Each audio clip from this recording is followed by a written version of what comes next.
All right, so I just got back from the coffee shop. So today we're going to be talking about my new job. New in quotes. It's been a solid few months now. I think like 6 months, at least 6 months, if not a little bit more. So I wanted to run through how the job is going and that kind of stuff. So let me grab my laptop to make sure I'm going to talk about all the things I want to talk about. So I've been in my current position for 8 months now. I started in October of 2022. So it'll be a year soonish from the time I post this video. And then I am one of 5 developers on this team. Whenever I joined the team, there were 3 developers, so we've grown. Once I got added in, we hired like one more person. So the team has grown just a little bit since I've gotten there.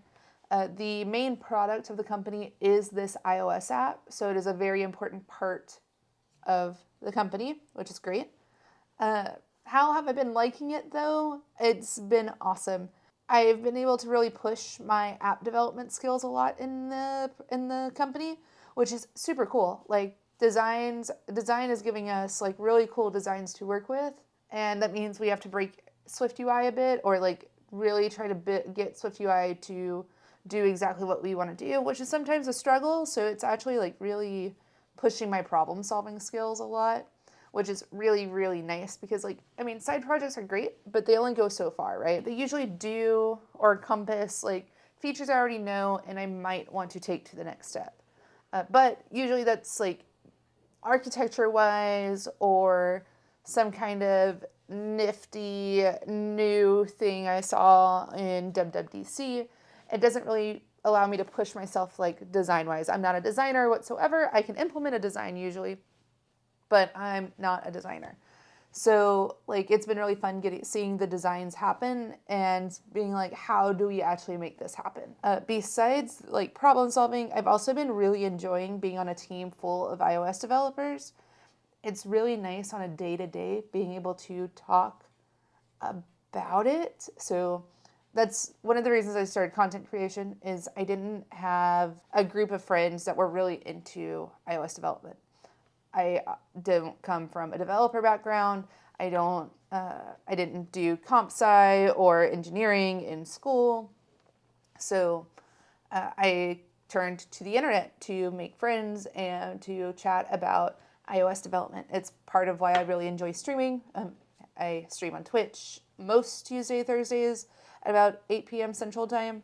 So definitely links down in the description box below. So feel free to hit a follow there. And occasionally I do go live on the YouTube channel as well. So drop a subscribe, I guess.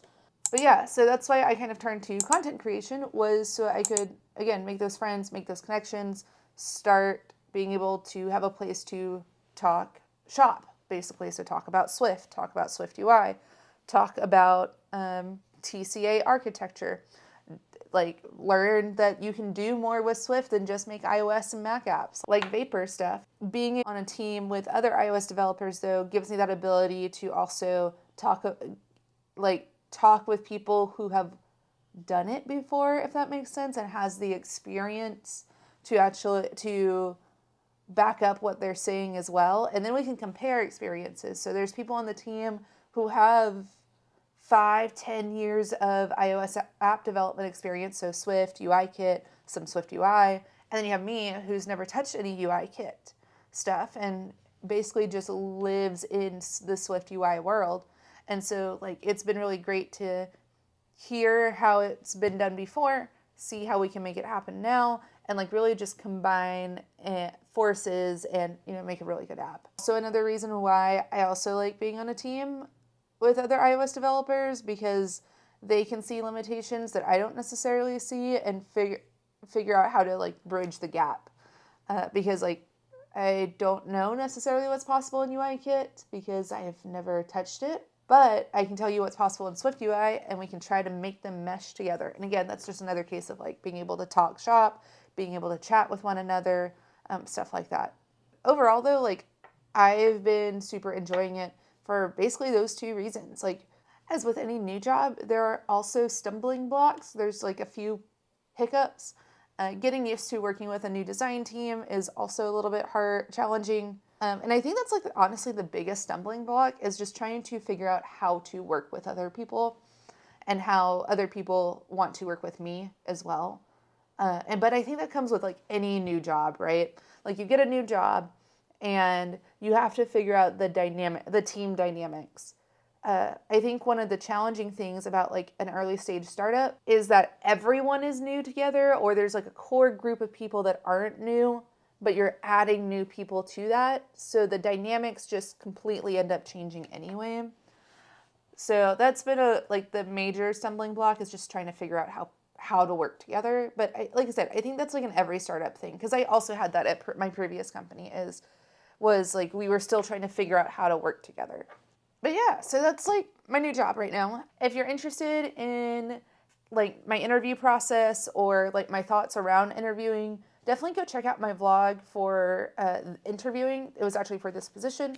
So before and after each video, I did a little talking shot like I'm doing right now of what went well, how I expected the interview to go, what went well, what didn't go too well, and I dropped some interview tips like along the way. Definitely not like the end all be all to like interview tips, but it is still like if you haven't heard them before, they're still really good. So definitely go check out the vlog there. I'll put a link in the description below as well. So, Sydney. So yeah, again, thanks for watching. I really appreciate it, and I will catch you in the next video. Bye, y'all.